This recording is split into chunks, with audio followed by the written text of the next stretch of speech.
श्री सीतारामचंद्र भगवान की जय। मंगल भवन अमंगल हारी, द्रवहु सुदशरथ अजिर बिहारी। अरुण नयन भ्रकुटी कुटिल, चितवत नृपन सकोप।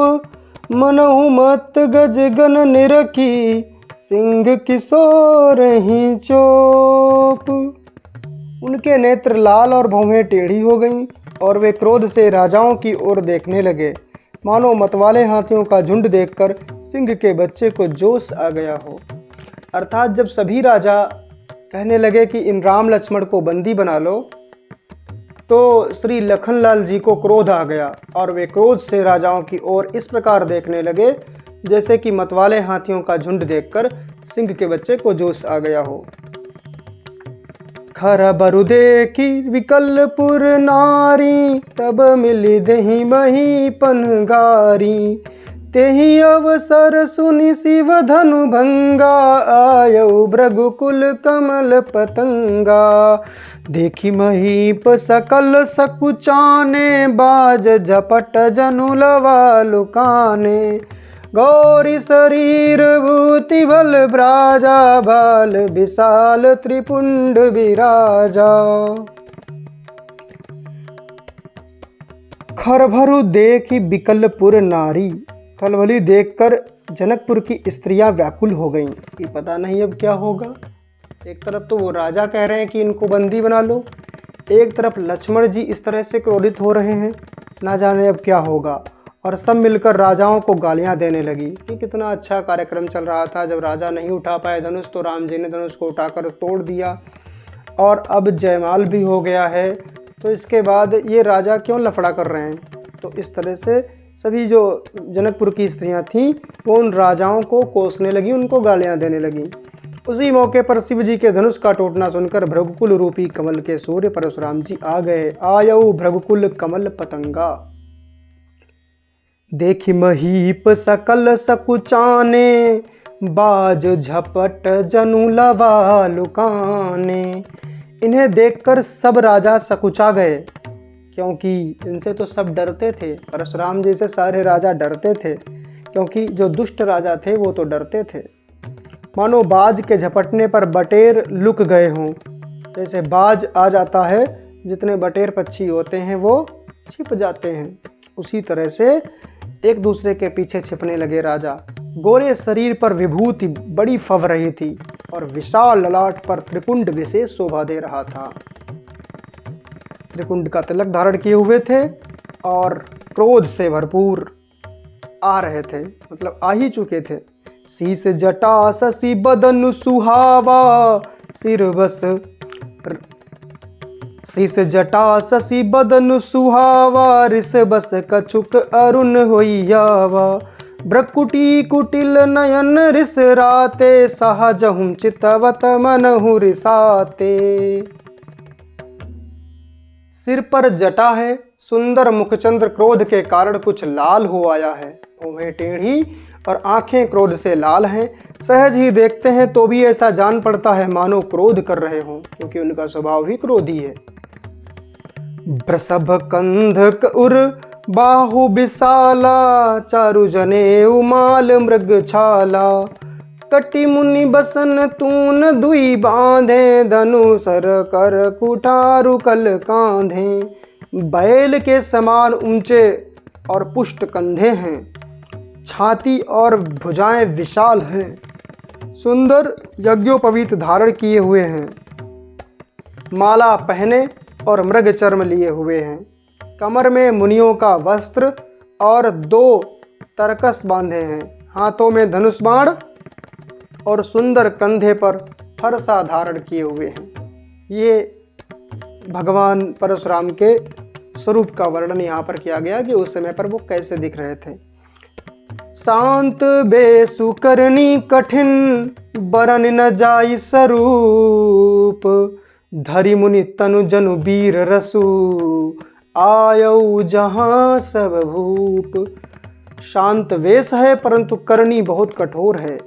बाल स्वरूप का वर्णन नहीं किया जा सकता। मानो वीर रस ही मुनि का शरीर धारण करके जहाँ सब राजा लोग हैं वहाँ पर आ गया हो। अर्थात ऐसा स्वरूप है वीरता का कि जैसे वीर रस स्वयं ही मुनि का वेश धारण करके वहाँ पर आ गया हो।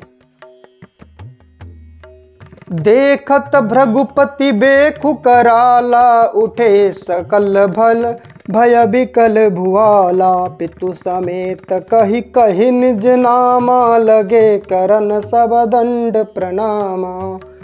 परशुराम जी का भयानक वेश देखकर सब राजा भय से व्याकुल उठ खड़े हुए और पिता सहित अपना नाम कह कहकर सब दंडवत प्रणाम करने लगे।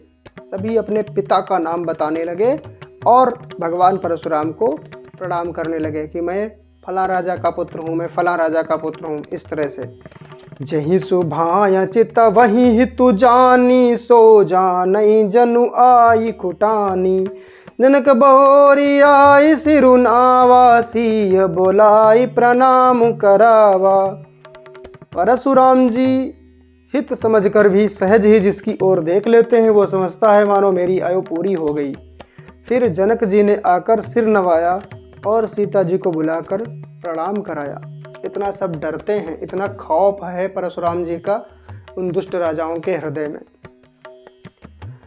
आशीष दीन सखी हर सानी, निज समाज लय गई सयानी। विश्वामित्रु मिले पुनियाई, पद सरोज मेले दो भाई। तो जनक जी ने देखा कि यही सही समय है तो सीता जी को प्रणाम करने के लिए भेज दिया और परशुराम जी ने सीता जी को आशीर्वाद दिया। सखियां हर्षित हुईं और वहां अब अधिक देर ठहरना ठीक न समझकर वे सयानी सखियां उनको अपनी मंडली में ले गईं। आशीर्वाद दिलाकर सीता जी को फिर से वापस ले गईं। फिर विश्वामित्र जी आकर मिले और उन्होंने दोनों भाइयों को उनके चरण कमलों पर गिराया। श्री राम जी और श्री लक्ष्मण जी को भी प्रणाम करवाया। राम लखन दशरथ के ढोटा, दीनी असीस देखी भल जोटा। राम ही चितई रहे तकिलोचन, रूप अपार मार मद मोचन। विश्वामित्र जी ने कहा ये राम और लक्ष्मण राजा दशरथ के पुत्र हैं। उनकी सुंदर जोड़ी देखकर परशुराम जी ने आशीर्वाद दिया। कामदेव के भी मद को छुड़ाने वाले श्री रामचंद्र जी के अपार रूप को देखकर उनके नेत्र स्तंभित हो रहे, अर्थात नेत्र उनके रूप पर ही टिक कर रह गए। बहुरी बिलो की विदेह सन, कहु काह अति भीर। पूछत जानी अजान जिमी, व्याप्यऊ को पुशरीर। फिर सब देखकर जानते हुए भी अनजान की तरह जनक जी से पूछते हैं कि कहो यह बड़ी भारी भीड़ कैसी है। उनके शरीर में क्रोध छा गया। यानी भगवान परशुराम जानते हैं कि सीता जी का विवाह है, फिर भी जनक राज से पूछ रहे हैं कि ये इतने सारे लोग यहाँ पर क्यों इकट्ठा हुए हैं। समाचार कही जनक सुनाए, जही कारण महीप सब आए। सुनत बचन फिरी अनत निहारे, देखे चाप खंड मही डारे। जिस कारण सब राजा आए थे, राजा जनक ने वे सब समाचार कह सुनाए। अर्थात सीता जी का विवाह है, स्वयंवर है, तो ये सभी राजा यहाँ पर बुलाए गए हैं इसलिए आए हैं। जनक के वचन सुनकर परशुराम जी ने फिरकर दूसरी ओर देखा तो धनुष के 2 टुकड़े पृथ्वी पर पड़े हुए दिखाई दिए। यानी धनुष जो था वो परशुराम जी दे गए थे राजा जनक को। शिव जी ने भगवान परशुराम से कहा था कि हमारे 2 भक्त हैं पृथ्वी पर, उनमें से किसी एक को आप ये धनुष दे दीजिए। एक है रावण और दूसरा है जनक, तो जिसको उचित लगे उसको दे दीजिए। तो परशुराम जी सबसे पहले रावण के पास गए, लेकिन रावण अत्याचार कर रहा था इसलिए उन्होंने साफ मना कर दिया कि मैं तुमको धनुष देने के लिए आया था, परंतु तुम अत्याचार कर रहे हो इसलिए धनुष तुमको नहीं दूंगा। और उसके बाद में क्या हुआ, वो आए और राजा जनक को धनुष दे दिया। इसके बाद वो चले गए। तो रावण को जब ये पता चला कि राजा जनक को धनुष देने के लिए गए हैं, तो रावण ने क्या किया, ऋषियों का खून निकाला और ऋषियों का खून निकालकर राजा जनक की भूमि पर डलवा दिया, जिससे वहाँ की भूमि बंजर हो गई और फिर सीता जी का प्रादुर्भाव हुआ। अतिरिस बोले बचन कठोरा, कहु जड़ जनक धनुष कै तोरा। बेगी दिखाऊ मूढ़ नत आजू, उलटहूँ मही जहाँ लही तब राजू। अत्यंत क्रोध में भरकर वे कठोर वचन बोले, रे मूर्ख जनक, बता धनुष किसने तोड़ा, उसे शीघ्र दिखा, नहीं तो अरे मूढ़, आज मैं जहां तक तेरा राज्य है वहां तक की पृथ्वी उलट दूंगा। ऐसा क्रोध दिखाया भगवान परशुराम ने। अति डरु उतरु देत नृपु नाही, कुटिल भूप हरखे मन माही। सुर मुनि नाग नगर नर नारी, सोचहि सकल त्रास उर भारी। अति डरु उतरु देत नृप नाही, राजा को अत्यंत डर लगा, राजा जनक डर गए, जिसके कारण वे उत्तर नहीं देते। ये देखकर कुटिल राजा मन में बड़े प्रसन्न हुए। जो कुटिल राजा थे, जो चाहते थे कि सीता जी का हरण कर ले, किसी तरह से ही सीता जी को प्राप्त कर ले, उनको बड़ा प्रसन्नता हुई। आहा, अब मजा आएगा। जैसे आपका कोई शत्रु हो और आप उसको हरा नहीं पाते हो, फिर उसका किसी पावरफुल आदमी से टक्कर हो जाए तो आपको ऐसा लगता है आहा, अब मजा आएगा। बिल्कुल उसी तरह से देवता, मुनि, नाग और नगर के स्त्री पुरुष सभी सोच करने लगे, सबके हृदय में बड़ा भय है कि ये तो भगवान परशुराम है, अत्यंत क्रोधी है, पता नहीं क्या करें। मन पछताति सीय महतारी, विधि अब संवरी बात बिगारी। भृगुपति कर सुभाव सुनि सीता, अरध निमेक कलप समबीता। सीता जी की माता मन में पछता रही हैं, हाय विधाता ने अब बनी बनाई बात बिगाड़ दी। तो अब तो जयमाल भी हो गई है और इतने क्रोधी ऋषि को यहाँ भेज दिया, अब तो गड़बड़ है। परशुराम जी का स्वभाव सुनकर सीता जी को आधा क्षण भी कल्प के समान बीतने लगा कि अब क्या होगा क्या होगा क्या होगा, ऐसा जल्दी से ये समय बीत जाए, ऐसा लग रहा था उनको। सभय बिलो के लोग सब जान जान की भीरु, हृदयन हरसु बिसादु कछु, बोले श्री रघुबीरु। तब जब सबको ऐसा देखा तो श्री रामचंद्र जी ने स्वयं ही अपने हाथ में परिस्थिति को संभाला। तब श्री रामचंद्र जी सब लोगों को भयभीत देखकर और सीता जी को डरी हुई जानकर स्वयं ही बोल पड़े। उनके हृदय में ना कुछ हर्ष था ना विषाद था, वो तो सहज थे। और यहीं पर मास पारायण नवा विश्राम हो जाता है। यानी अगर आप मास पूरे 1 महीने में रामायण का पाठ पूरा करना चाहते हैं, पारायण करना चाहते हैं, तो यहाँ पर आपको 9वें दिन विश्राम लेना पड़ेगा। नाथ शंभु धनु भंज निहारा, होई क्यों एक दास तुम्हारा। नाथ शंभु धनु भंज निहारा, होई क्यों एक दास तुम्हारा। आयसु काह कही किन मोही, सुनि रिसाई बोले मुनि कोही। हे नाथ, शिव जी के धनुष को तोड़ने वाला आपका कोई एक दास ही होगा। आपके दास के अतिरिक्त और कौन तोड़ सकता है? क्या आज्ञा है, मुझसे क्यों नहीं कहते? ये सुनकर क्रोधी मुनि रिसा कर बोले, सेवकु सो जो कर सेवकाई, अरि करनी करी करिय लराई। सुनहु राम जहि शिव धनु तोरा, सहस बाहु समसो रिपु मोरा। सेवक वह है जो सेवा का काम करे। शत्रु का काम करके तो लड़ाई ही करनी चाहिए। यानी सेवक तो वही हो सकता है जो सेवा का काम करे, और जब धनुष तोड़ दिया तो मेरा शत्रु है। हे राम सुनो, जिसने शिव जी के धनुष को तोड़ा है वह सहस्त्रबाहु के समान मेरा शत्रु है। सहस्त्रबाहु को मैंने मारा था, वही मेरा सबसे बड़ा शत्रु था, और जो भी शिव धनुष तोड़ेगा वो उसी के समान मेरा शत्रु है। सो बिलगाऊ बिहाई समाजा, न तमारे जई सब राजा। सुनी मुनि बचन लखन मुस्काने, बोले पर सुधर ही अपमाने। वह इस समाज को छोड़कर अलग हो जाए, नहीं तो सभी राजा मारे जाएंगे। मुनि के वचन सुनकर लक्ष्मण जी मुस्कुराए और परशुराम जी का अपमान करते हुए बोले। यहाँ पर लीला चल रही है। लक्ष्मण जी का परशुराम जी का अपमान करने का कोई उद्देश्य नहीं है। तो परशुराम जी ने कहा कि ऐसा है, जिसने भी धनुष तोड़ा है वो बाहर निकल कर आ जाए, वरना सब के सब मारे जाओगे। बहुधनु ही तोरी लरिकाई, कबहु न असिरिस कीन गोसाई। एहि धनु पर ममता के ही है तू, सुनी रिसाई कहाँ भृगुकुल के तू। हे गोसाई, लड़कपन में हमने बहुत सी धनुहियाँ तोड़ डाली, किंतु आपने ऐसा क्रोध कभी नहीं किया। इसी धनुष पर इतनी ममता किस कारण से है?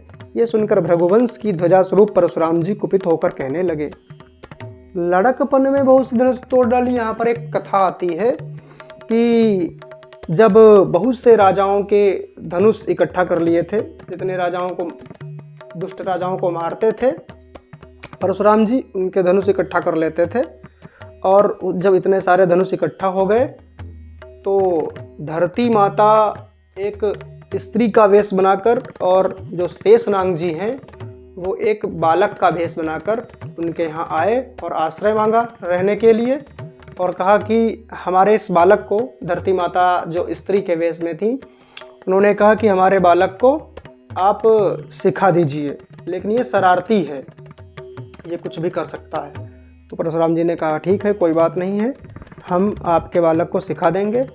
तो ऐसा हुआ कि वो एक एक करके सभी जो धनुष वहाँ पर रखे हुए थे उनको तोड़ तोड़ के, क्योंकि उनके भार से पृथ्वी माता जो थी वो मतलब पापियों के धनुष थे ना, इसलिए धरती माता को बोझ लग रहा था। सभी धनुषों को तोड़ तोड़ कर धीरे धीरे लक्ष्मण जी ने नष्ट कर डाला, और उस समय पर तो क्रोध नहीं आया उनको, परशुराम जी को।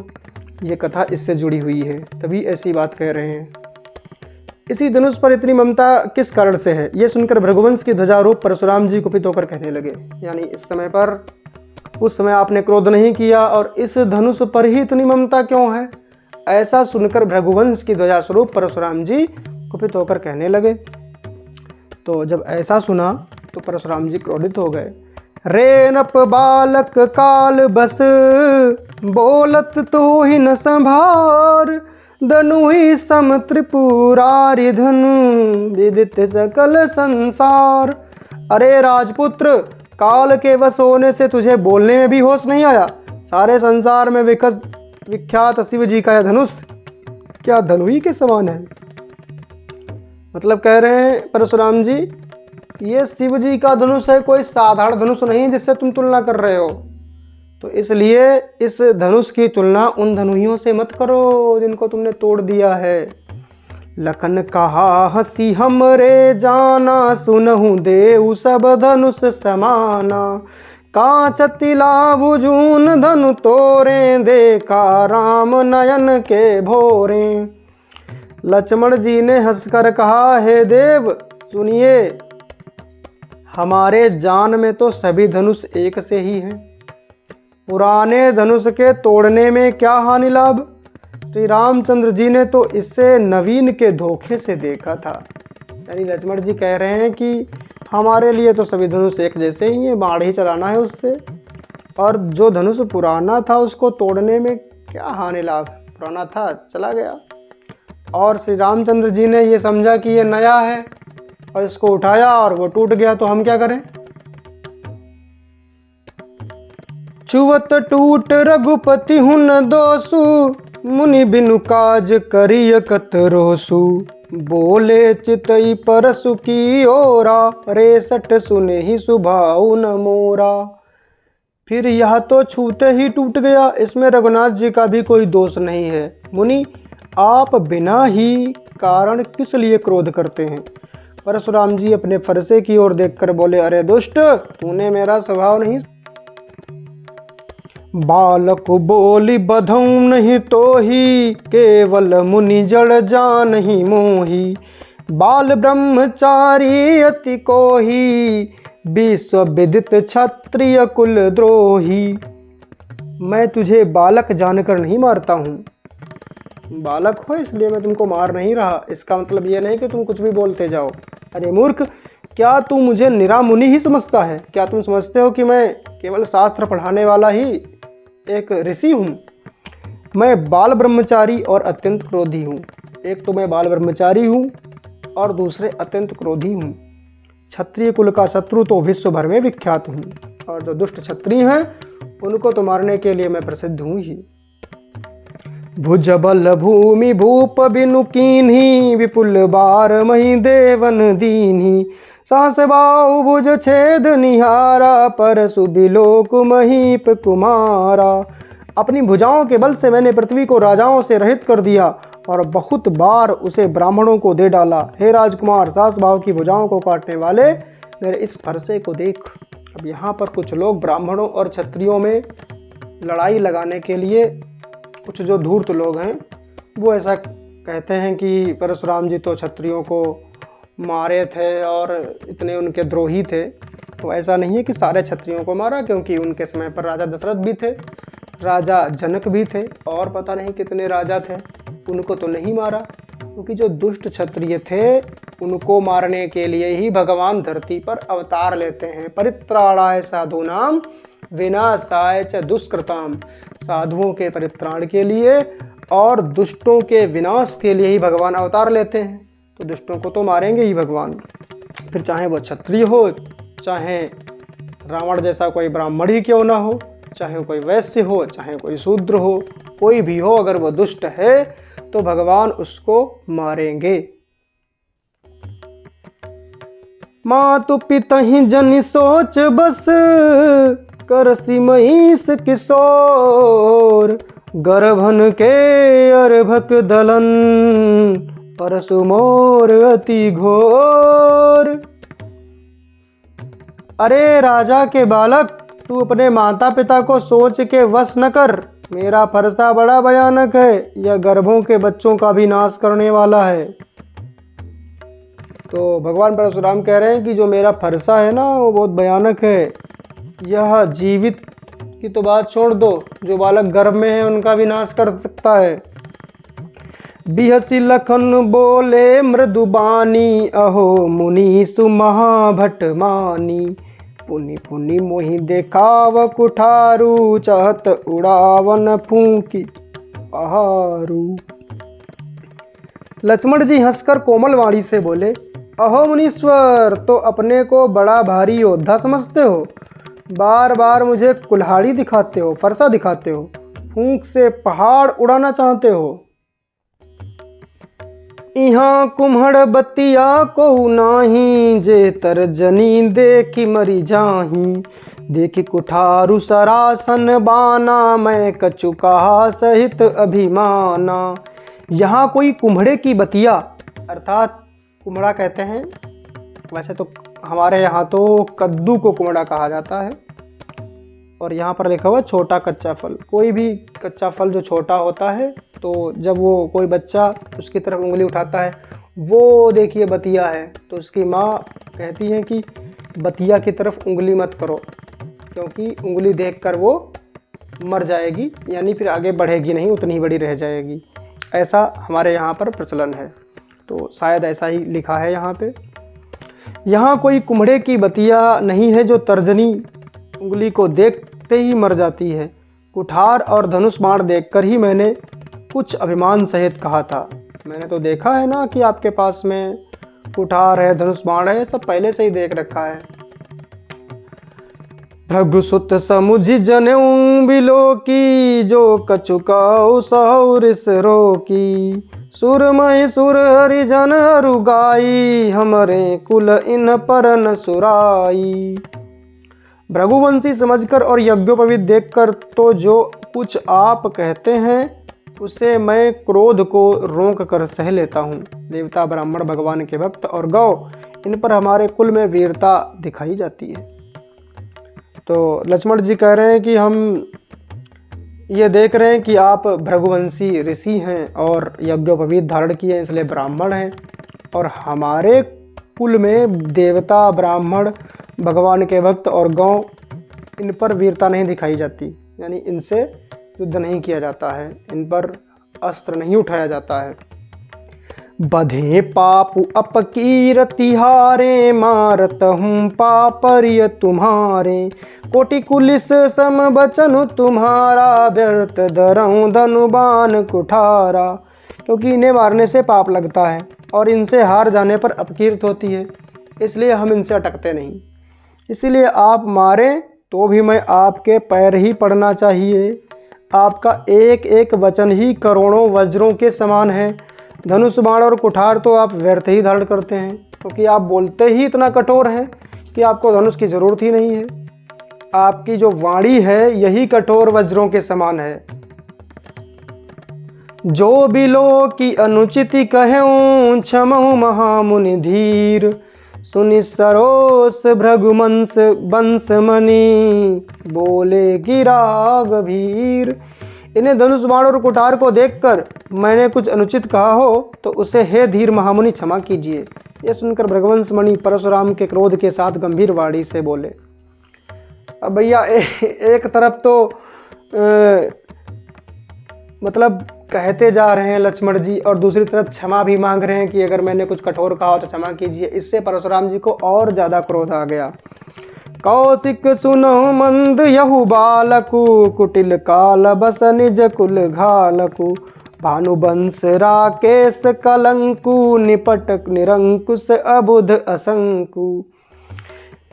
हे विश्वामित्र सुनो, यह बालक बड़ा कुबुद्धि और कुटिल है।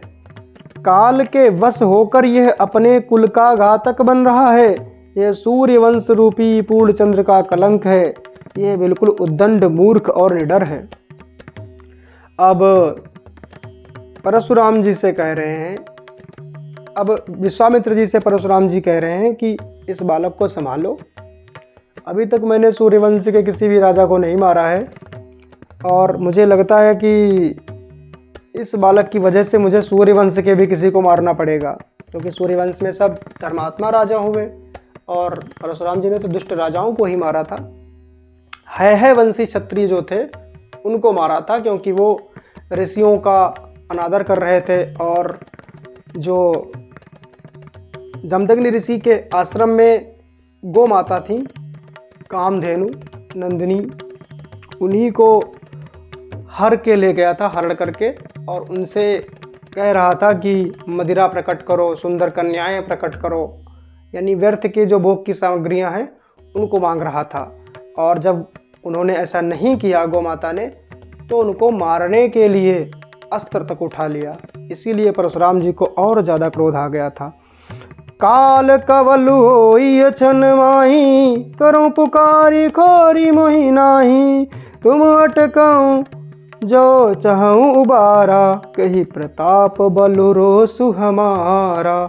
अभी क्षण भर में ये काल का ग्रास हो जाएगा, यानी क्षण भर में इसको मार डालूंगा मैं पुकार कर कह देता हूँ, फिर मुझे दोष नहीं है। यदि तुम इसे बचाना चाहते हो तो हमारा प्रताप बल और क्रोध बतलाकर इसे मना कर दो।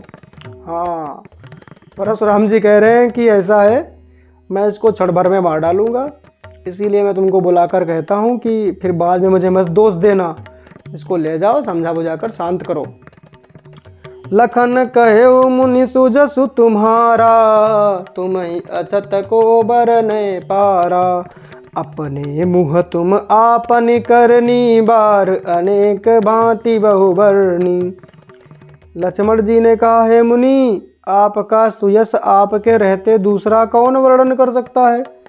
आपने अपने ही मुंह से अपनी करनी अनेकों बार बहुत प्रकार से वर्णन की है। लक्ष्मण जी ने कहा, आपकी प्रशंसा दूसरा कौन करेगा, आप खुद ही करे ले रहे हैं। नहीं संतोष न पुनि कछु कहूँ, जनि रिस रोकि दुसह दुख सहूँ, वीरव्रती तुम धीर अछोभा, गारी देत न पावहु शोभा। इतने पर भी संतोष ना हुआ हो तो फिर और भी कुछ कह डालिए। क्रोध रोक कर असह्य दुख मत सहिए, क्रोध मत रोकिए।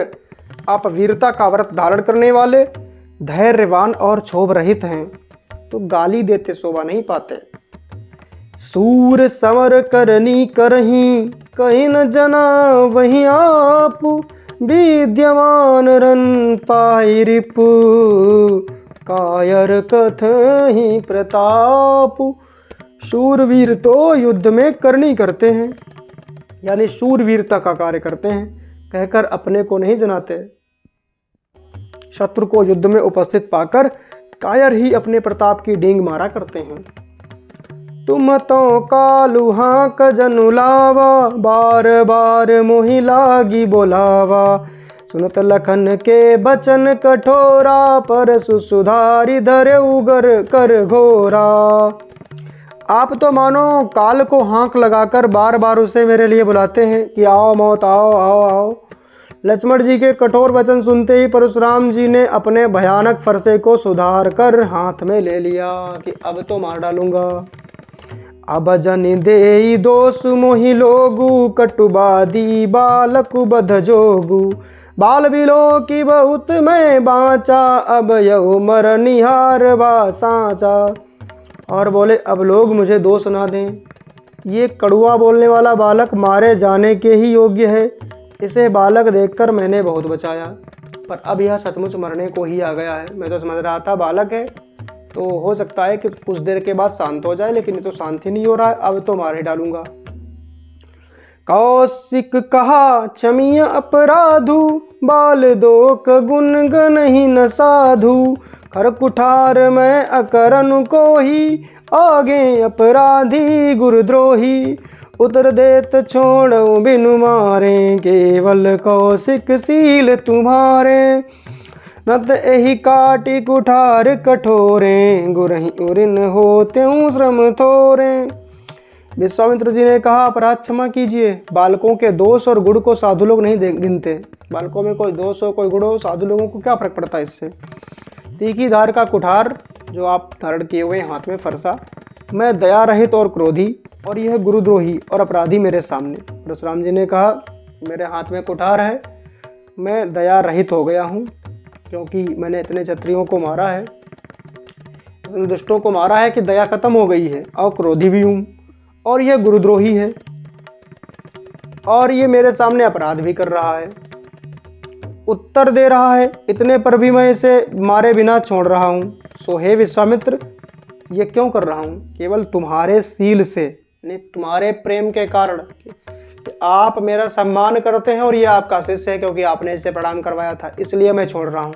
नहीं तो इसे इस कठोर कुठार से काटकर थोड़े ही परिश्रम से गुरु ऋण से उरुण हो जाता। गादि सुनु का हृदय हसी, मुनि हरि हरई सूझ। अयमय खाड़ न ऊख मैं, अजऊ न बूझ अबूझ। विश्वामित्र जी ने हृदय में हंसकर कहा मुनि को हरा ही हरा सूझ रहा है। अर्थात सर्वत्र विजयी होने के कारण ये श्री राम लक्ष्मण जी को भी साधारण क्षत्रिय ही समझ रहे हैं, किंतु यह लोहमयी केवल फौलाद की बनी हुई खाड़, जिसको खड्ग या तलवार भी कहते हैं, ऊख की रस की खाड़ नहीं है जो मुंह में लेते ही गल जाए। ऊख माने गन्ना, गन्ना नहीं है कि मुंह में रखेंगे तो तुरंत गल जाएगी। मुनि अब भी बेसमझ बने हुए हैं, इनके प्रभाव को नहीं समझ रहे हैं। और लक्ष्मण जी श्री परशुराम जी को यही जनवाना चाहते थे कि भगवान ही हैं श्री राम जी। कहऊ लखन मुनिशील तुम्हारा, को नहीं जान विदित संसारा। मात पिता उरिन भय नीके, गुर ऋनु रहा सोच बड़ जी के। लक्ष्मण जी ने कहा हे मुनि, आपके शील को कौन नहीं जानता, वह संसार भर में प्रसिद्ध है। आप माता पिता से तो अच्छी तरह उऋण हो ही गए, अब गुरु का ऋण रहा जिसका जी में बड़ा सोच लगा है।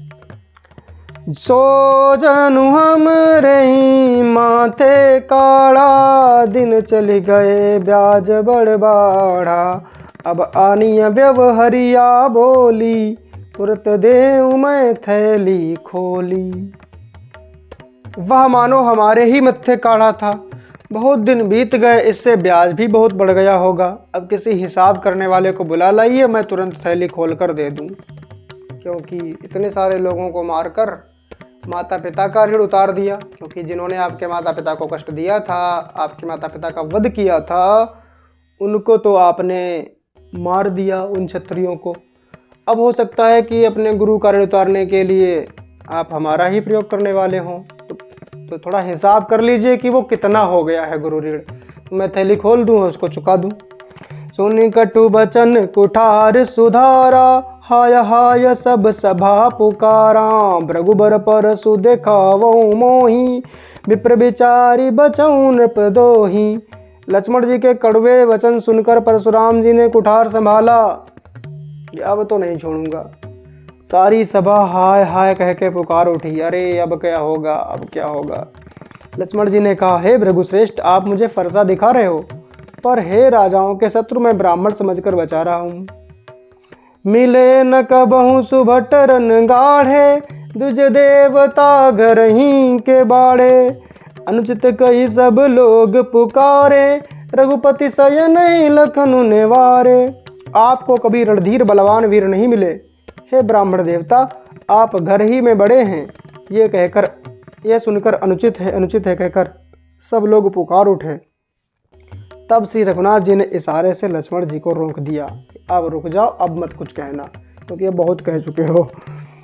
तो जब इतना सब कहने लगे तो लोग भी कहने लगे कि ये ऐसा कहना उचित नहीं है। लखन उतर आहुई तीर सरिस, भृगुबर को पुकरसानु। बढ़त देखी जल सम बचन, बोले रघुकुल भान। जब लक्ष्मण जी इतना सब बोल चुके तो श्री राम जी ने रोक दिया लक्ष्मण जी को कि अब शांत हो जाओ। लक्ष्मण जी के उत्तर से जो आहुति के समान थे, परशुराम जी के क्रोध रूपी अग्नि को बढ़ते देखकर रघुकुल के सूर्य श्री रामचंद्र जी जल के समान शांत करने वाले वचन बोले।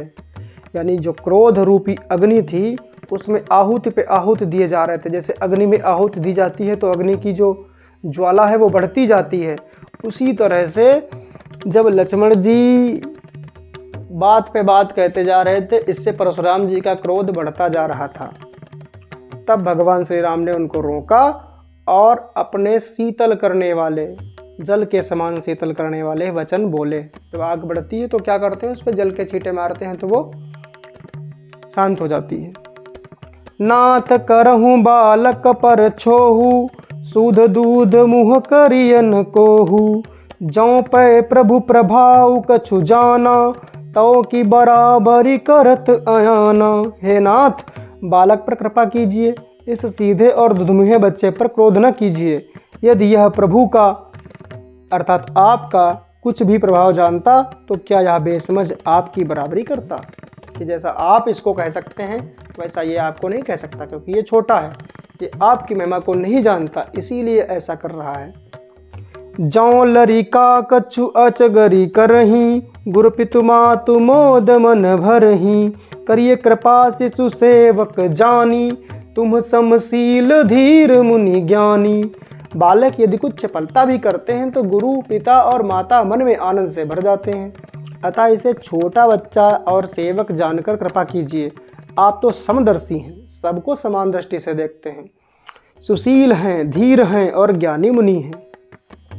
राम बचन सुनि कछुक जुड़ाने, कही कछु लखनु बहुरी मुसुकाने। हसत देखी नक शिखर से व्यापी, राम तोर भ्राता बड़ पापी। श्री रामचंद्र जी के वचन सुनकर वे कुछ ठंडे पड़े कि हाँ, बात तो सही कह रहे हो, वो तो बच्चा है, मैं थोड़ी बच्चा हूँ। इतने में लक्ष्मण जी कुछ कहकर फिर मुस्कुरा दिए, कुछ और बोल दिए लक्ष्मण जी। इतने में उनको हंसते देखकर परशुराम जी के नख से शिखा तक क्रोध छा गया। मतलब पहले कोई गलती करे और फिर हंसे तो और ज़्यादा क्रोध बढ़ता है ना, उसी तरह से हो गया। उन्होंने कहा, हे राम, तेरा भाई बड़ा पापी है। गौर शरीर श्याम मन माही, कालकूट मुख पय मुख नाही। सहज टेढ़ अनुहरई न तोही, नीच मीच सम देख न मोही। ये शरीर से गोरा पर हृदय का बड़ा काला है। यानी लक्ष्मण जी का गौर वर्ण है, शरीर से तो गोरा है परशुराम जी कह रहे हैं, लेकिन हृदय इसका बहुत काला है। यह विषमुख है, दुधमुहा नहीं, स्वभाव से ही टेढ़ा है, तेरा अनुसरण नहीं करता, तेरे जैसा शीलवान नहीं है। यह नीच मुझे काल के समान नहीं देखता, यह नहीं जानता है कि मैं कितना क्रोधी हूँ, और तुम समझदार लगते हो। परशुराम जी ने श्री राम जी से कहा। लखन कहो हंसी सुनहु मुनि, क्रोध पाप कर मूल, जहीं बस जन अनुचित करहीं, चरहीं विश्व प्रतिकूल। लक्ष्मण जी ने हंसकर कहा, हे मुनि सुनिए, क्रोध पाप का मूल है। क्रोध से ही क्या होता है? पाप होता है। और जिसके वश में होकर मनुष्य अनुचित कर्म कर बैठते हैं और विश्व भर के प्रतिकूल चलते हैं, क्योंकि क्रोध में ही मनुष्य अनेकों अनेक पाप कर देता है। कभी क्रोध में आकर किसी का वध कर देता है, कभी क्रोध में आकर किसी को मार देता है, जिससे सब कुछ बिगड़ जाता है। मैं तुम्हार अनुचर मुनि राया, परिहरि को पुकरिय अब दाया, टूट चाप नहीं जुरी रिसाने, बैठिए होई पाय पिराने। हे मुनिराज, मैं आपका दास हूँ, अब क्रोध त्याग कर दया कीजिए। टूटा हुआ धनुष क्रोध करने से जुड़ नहीं जाएगा, खड़े खड़े पैर दुखने लगे होंगे, बैठ जाइए। लक्ष्मण जी कह रहे हैं, जौं अति प्रिय तो करई उपाई, जोरिय को बड़ गुनी बोलाई, बोलत लख नहीं जन को डेराही, मष्ट करहूँ अनुचित भल नाही। यदि धनुष अत्यंत ही प्रिय हो तो कोई उपाय किया जाए और किसी बड़े गुड़ी को बुलाकर जुड़वा दिया जाए। लक्ष्मण जी कह रहे हैं कि अब क्रोध करने से क्या लाभ है, जो टूट गया अब जुड़ थोड़ी जाएगा। और अगर इतने में भी आपको संतोष नहीं है कि बहुत ही ज़्यादा प्रिय हो, तो किसी कारीगर को बुलाकर फिर इसको जुड़वाएं। लक्ष्मण जी के बोलने से जनक जी डर जाते हैं कि लो अब भी नहीं शांत हो रहे हैं इतना क्रोध आने के बाद भी, और कहते हैं बस चुप रहिए, अनुचित बोलना अच्छा नहीं। अब जनक जी समझा रहे हैं लक्ष्मण जी को कि अब तो शांत हो जाओ। थर थर काँपहि पुर नर नारी, छोट कुमार खोट बड़ भारी, भृगुपति सुनि सुनि निर्भय बानी, ऋष तन जरई होई बलहानी। अब नगर के लोग भी, जनकपुर के स्त्री पुरुष जो हैं वो भी काँप रहे हैं और कह रहे हैं कि छोटा कुमार बड़ा ही खोटा है, बहुत शरारती है लक्ष्मण जी का। कि निर्भय वाणी सुन सुनकर परशुराम जी का शरीर क्रोध से जला जा रहा है, और ज़्यादा क्रोध आता जा रहा है उनको, और उनके बल की हानि हो रही है, उनका बल घट रहा है। यहाँ से बहुत बड़ी सीख मिलती है कि जब भी आप क्रोध करते हैं तो आपके अंदर की शक्ति या आपका बल क्षीण हो जाता है, कम हो जाता है, और आप क्रोध में आपके सोचने समझने की क्षमता भी खत्म होने लगती है और आप अनुचित कर ही बैठते हैं। इसलिए क्रोध से बचकर रहिए, कोई भी विशेष निर्णय क्रोध में ना लीजिए, वरना गलत ही होगा। बोले राम ही देई निहोरा, बचऊं बिचारी बंधु लघु तोरा, मनु मलिन तनु सुंदर कैसे, बिसरस भरा कनक घटु जैसे। तब श्री रामचंद्र जी पर एहसान जनाकर परशुराम जी बोले, तेरा छोटा भाई समझकर मैं इसे बचा रहा हूँ। ये मन का मैला और शरीर का कैसा सुंदर है, जैसे विष के रस सा भरा हुआ सोने का घड़ा। सोने का घड़ा है, उसके अंदर विष भरा है। उसी तरह से ये इसका रंग देखो कितना सुंदर है, लेकिन इसके मन में तो कितना कालापन भरा हुआ है। तो मैं तुम्हारा भाई समझकर इसको क्षमा कर रहा हूँ, लेकिन ये मान ही नहीं रहा है। सुनी लक्ष्मण बिहसे बहुरी, नयन तरे रे राम, गुर समीप गवने सकुची, परिहरि बानी बाम। ये सुनकर लक्ष्मण जी फिर हंसे। तब श्री रामचंद्र जी ने तिरछी नज़र से उनकी ओर देखा, जिससे लक्ष्मण जी सकुचाकर विपरीत बोलना छोड़कर गुरु जी के पास चले गए। अति विनीत मृदु शीतल बानी, बोले राम जोरी जुग पानी, सुनो नाथ तुम सहज सुजाना, बालक बचन करिय नहीं काना। श्री रामचंद्र जी ने दोनों हाथ जोड़कर अत्यंत विनय के साथ कोमल और शीतल वाणी बोले, हे नाथ सुनिए, आप तो स्वभाव से ही सुजान हैं, आप बालक के वचन पर कान न कीजिए, यानी उसे अनसुना कर दीजिए। बर रे बालक एक स्वभाव, इन्हीं न संत विदु सही काऊ, तेहि नाही कछु काज बिगारा, अपराधी मैं नाथ तुम्हारा। बर्रे और बालक का एक स्वभाव है, संत जन इन्हें कभी दोष नहीं लगाते। फिर उसने, लक्ष्मण ने तो कुछ काम भी नहीं बिगाड़ा है नाथ, आपका अपराधी तो मैं हूँ, धनुष तो मैंने तोड़ा है। कृपा कोप बधु बंधव गोसाई, मोक पर करिय दास की नाई, कही बेगी जही विधिरिस जाई, मुनिनायक सोई करो उपाय। अतः हे स्वामी, कृपा, क्रोध, वध और बंधन जो कुछ करना है दास की तरह, अर्थात मुझे दास समझकर मुझ पर कीजिए। जिस प्रकार से शीघ्र आपका क्रोध दूर हो, हे मुनि बताइए, मैं वही उपाय करूं। तो अब राम जी कह रहे हैं कि आपको अगर कृपा करनी है तो मुझ पर कीजिए, क्रोध करना है तो मुझ पर कीजिए, वध करना है तो मेरा कीजिए, अगर बंधन में बांधना है तो मुझे बांधिए, और ये शीघ्र करिए ताकि आपका क्रोध शांत हो जाए। कहा मुनि राम जाई रिस कैसे, अजहु अनुज तव चितहु अनैसे, एहि के कंठ कुठारु न चीन्हा, तो मैं काह कोपु करि कीन्हा। मुनि ने कहा, हे राम, क्रोध कैसे जाए, अब भी तेरा छोटा भाई टेढ़ा ही ताक रहा है, इसकी गर्दन पर मैंने कुठार न चलाया तो क्रोध करके किया ही क्या। अब परशुराम जी कह रहे हैं, इसने मुझे इतना क्रोध दिलाया है और मैं इसका कुछ बिगाड़ूं ना, तब तो गड़बड़ है, तो मेरे क्रोध करने से फायदा ही क्या है। गर्भ स्रवही अवनिप रवनी, सुनि कुठार गति घोर, परसु अछत देखऊं जियत, बैरी भूप किशोर। मेरे जिस कुठार की घोर करनी सुनकर राजाओं की स्त्रियों के गर्भ गिर पड़ते हैं, उसी फरसे के रहते मैं इस शत्रु राजपुत्र को जीवित देख रहा हूँ। मेरे फरसे में इतना बल है, फिर भी मैं इसको कुछ करूँ ना तो गड़बड़ है।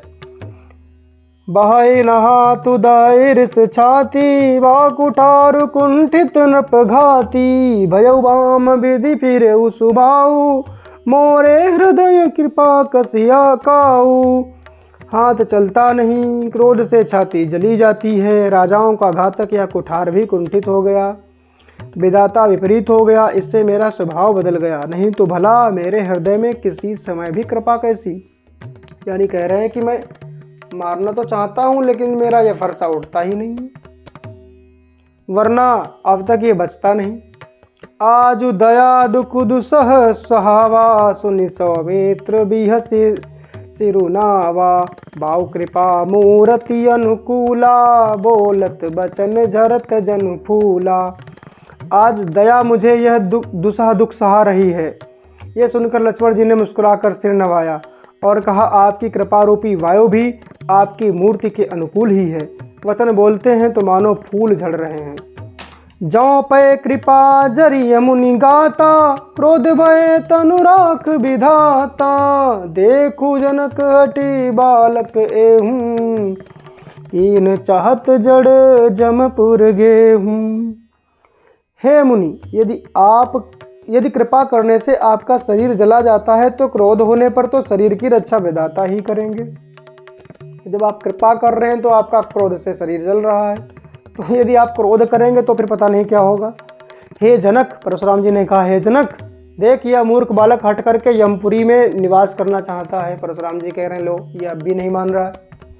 बेगी करऊं किन आँखिन ओटा, देखत छोट खोट नपुडोटा, बिहसे लखनु का मन माही, मुँदे आँखी कतहु को नाही। इसको शीघ्र ही आँखों से ओट क्यों नहीं करते। ये राजपुत्र देखने में तो छोटा है पर है बड़ा खोटा।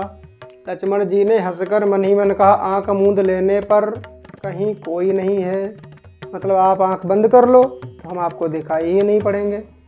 लक्ष्मण जी कह रहे हैं,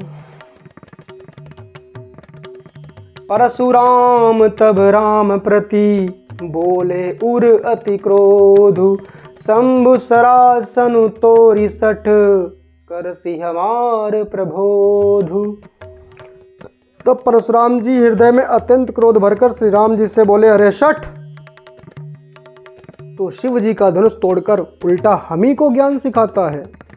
बंधु कहई कटु सम्मत तोरे, तू छल विनय करसी कर जोरे, करु परितोखु मोर संग्रामा, नाहित छाड़ कहा उबरामा।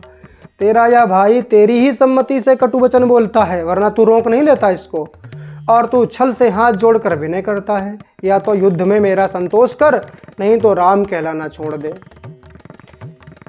छलु तज करई समरु शिवद्रोही, बंधु सहित नत मारऊं तो ही, भृगुपति बकहीं कुठार उठाए, मन मुस्काहि राम सिर नाए। अरे शिवद्रोही, छल त्याग कर मुझसे युद्ध कर, नहीं तो भाई सहित तुझे मार डालूंगा। इस प्रकार परशुराम जी कुठार उठाए बक रहे हैं और श्री रामचंद्र जी सिर झुकाए मन ही मन मुस्कुरा रहे हैं।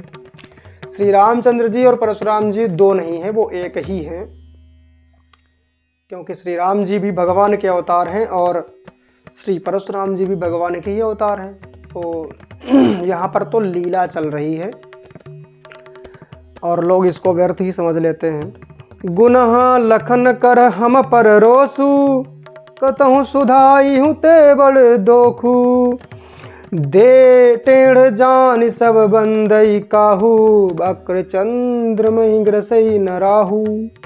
श्री रामचंद्र जी ने मन ही मन कहा, दोष तो लक्ष्मण का और क्रोध मुझ पर करते हैं। लक्ष्मण जी आपको चिढ़ा रहे हैं और क्रोध आप मुझ पर कर रहे हैं। कहीं कहीं सीधेपन में भी बड़ा दोष होता है। मैं सीधा हूँ और इसीलिए ये मेरा दोष है। यहाँ पर टेढ़ा जानकर सब लोग किसी की वंदना करते हैं, टेढ़े चंद्रमा को राहु भी नहीं ग्रसता। श्री रामचंद्र जी कह रहे हैं, चंद्रमा जब गोल होता है ना पूर्णिमा के दिन, उसी दिन चंद्रमा पर राहु का ग्रहण लगता है, चंद्र ग्रहण लगता है। और जब चंद्रमा टेढ़ा होता है, आधा होता है, उस समय पर तो राहु भी चंद्रमा को नहीं ग्रसता। तो सीधा होना कहीं कहीं पर नुकसानदेह होता है। ऐसा श्री रामचंद्र जी कह रहे हैं कि जो टेढ़ा है उसका तो कुछ बिगाड़ नहीं पा रहे हैं और क्रोध मुझ पर कर रहे हैं।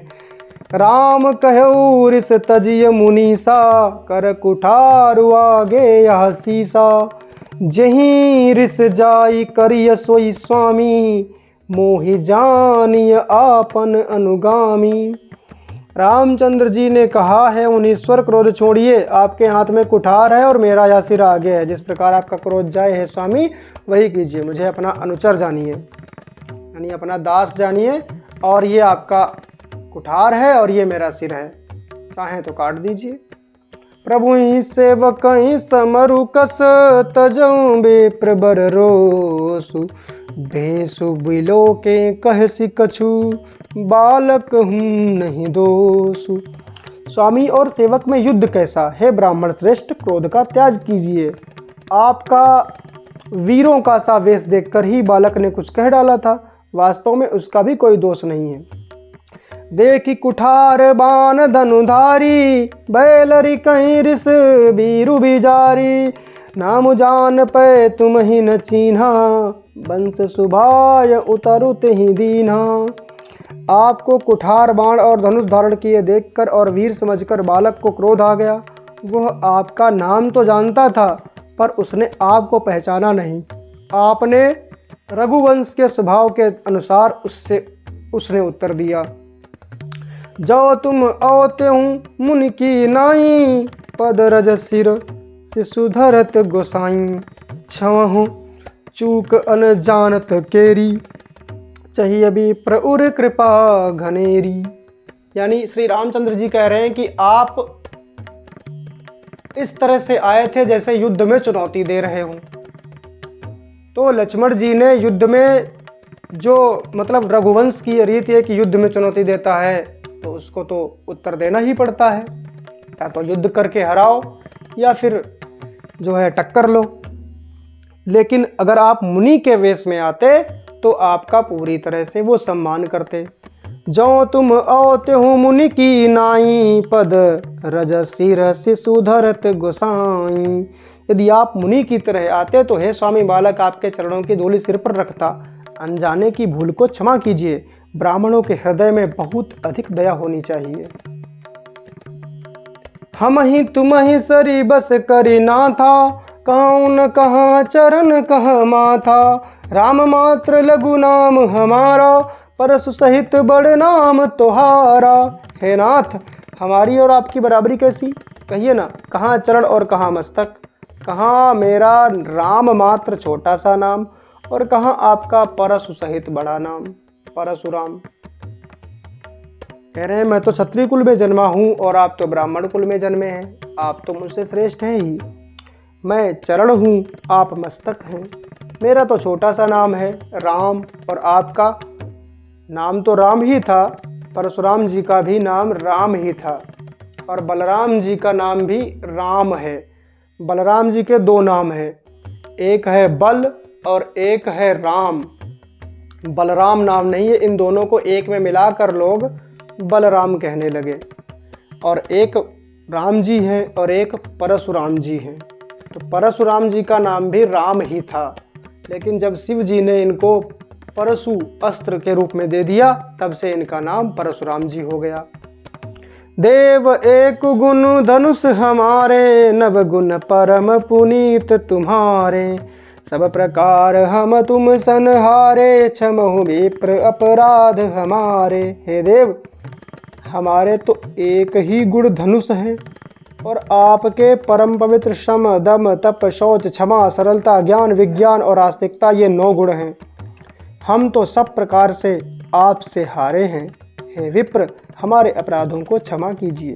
भगवान श्री राम कह रहे हैं क्षत्रियों के पास तो केवल युद्ध के अस्त्र ही होते हैं, मेरे पास तो केवल धनुष ही है, और आपके पास तो 9 अस्त्र हैं, 9 गुण हैं। शम दम तप शौच क्षमा सरलता ज्ञान विज्ञान और आस्तिकता, ये 9 गुण हैं। यानी ब्राह्मण में ये गुण होने चाहिए। हम तो सब प्रकार आपसे कम हैं। हे विप्र, हमारे अपराधों को क्षमा कीजिए। बार बार मुनि विप्र बर, कहा राम सन राम। बोले भृगुपति सरुस हसी, कहूँ बंधु समबाम। श्री रामचंद्र जी ने परशुराम जी को बार बार मुनि और विप्रवर कहा। तब भृगुपति कुपित होकर बोले, तू भी अपने भाई के समान ही टेढ़ा है। निपटहि द्विज करि जानहि मोही, मैं जस विप्र सुनावहु तोही। चाप श्रुवासर आहुति जानू, कोप मोरवती घोर कृसानु। तू मुझे निरा ब्राह्मण ही समझता है, मैं जैसा विप्र हूँ तुझे सुनाता हूँ। धनुष को श्रुवा, बालक को आहुति, और मेरे क्रोध को अत्यंत भयंकर अग्नि जान।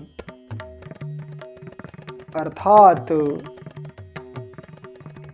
कह रहे हैं कि तुम तो मुझे निरा ब्राह्मण ही समझते हो, और ये नहीं जानते कि मैं कितना क्रोधी हूँ और युद्ध में कितना वीर हूँ। समिधि सेन चतुरंग सुहाई, महामहीप भय पशुआई। मैं यही परशु काटि बल दीन्हे, समर यज्ञ जप कोटिन कीन्हे। चतुरंगिनी सेना, सुंदर समिधाएं, यज्ञ में जलाई जाने वाली लकड़ियों को समिधाएं कहा जाता है। बड़े बड़े राजा उसमें आकर बलि के पशु हुए हैं, जिनको मैंने इसी फरसे से काट कर बलि दे दिया है। ऐसे करोड़ों उपयुक्त रणयज्ञ मैंने किए हैं, अर्थात युद्ध ऐसे किए हैं। अर्थात जैसे मंत्रोच्चारण पूर्वक स्वाहा शब्द के साथ आहुति की जाती है, उसी प्रकार मैंने पुकार पुकार करके राजाओं को बलि दी है।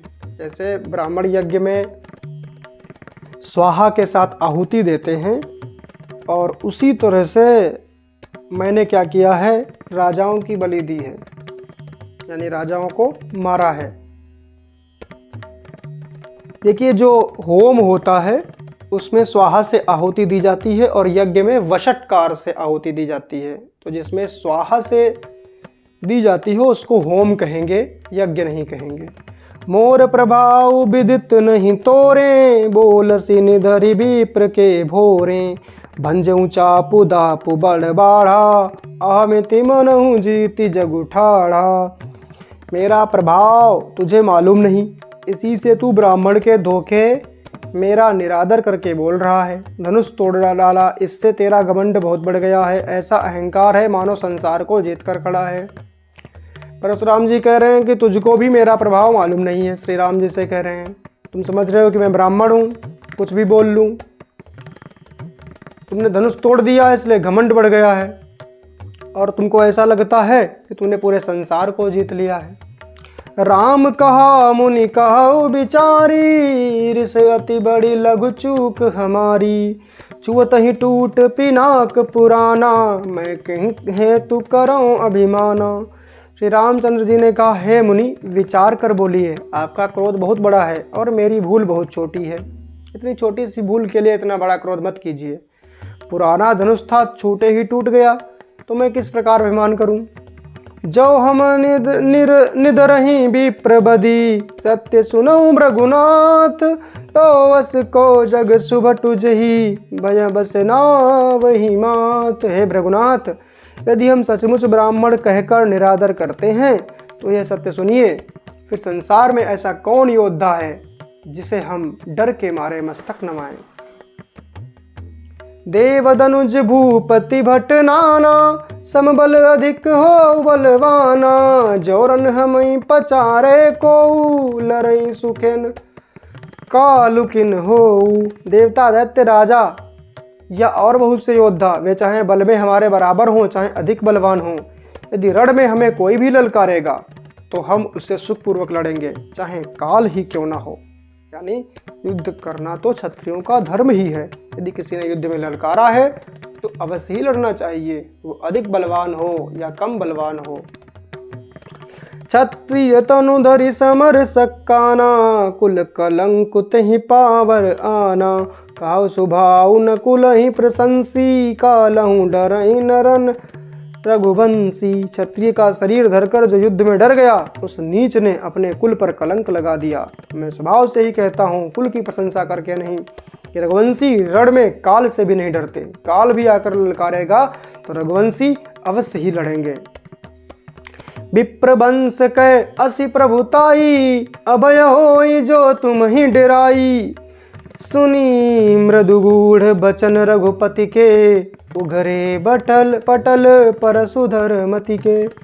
ब्राह्मण वंश की ऐसी ही प्रभुता है कि जो आपसे डरता है वह सबसे निर्भय हो जाता है। श्री रघुनाथ जी के कोमल और रहस्यपूर्ण वचन सुनकर परशुराम जी की बुद्धि के पर्दे खुल गए। राम रमापति कर धनु लेहु, खैचहु मिटे मोर संदेहु, देत चापु आपु ही चली गयऊ, परशुराम मन विस्मय भयऊ। तो ब्राह्मण वंश की ऐसी प्रभुता है कि जो आपसे डरता है वह सबसे निर्भय हो जाता है। यानी जो ब्राह्मणों की शरणागति लेता है फिर उसको किसी से डर नहीं लगता है। तो श्री रघुनाथ जी के ऐसे रहस्यपूर्ण वचन सुनकर परशुराम जी के बुद्धि के पर्दे खुल गए। उनको ये लगा कि हाँ, ये रहस्यपूर्ण वचन कोई और नहीं बोल सकता, क्योंकि ब्राह्मणों के रक्षक भगवान हैं और भगवान ही ऐसे वचन बोल सकते हैं।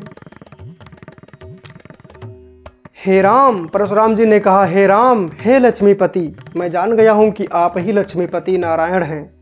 धनुष को हाथ में लीजिए और इसे खींचिए, अथवा लक्ष्मीपति विष्णु का धनुष लीजिए, वैष्णव धनुष, और इसे खींचिए जिससे मेरा संदेह मिट जाए। परशुराम जी के पास जो धनुष था वो भगवान का ही धनुष था, और यदि उसका चाप राम जी ने चढ़ा दिया तो वो समझ जाएंगे कि वो साक्षात भगवान ही हैं।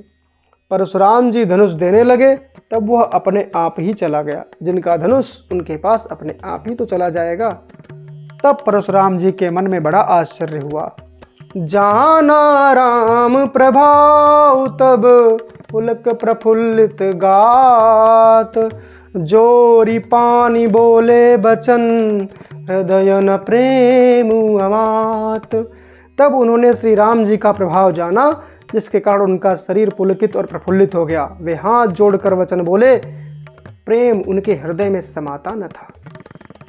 अब श्री परशुराम जी समझ गए कि ये साक्षात नारायण ही हैं, अर्थात ये मैं ही हूँ।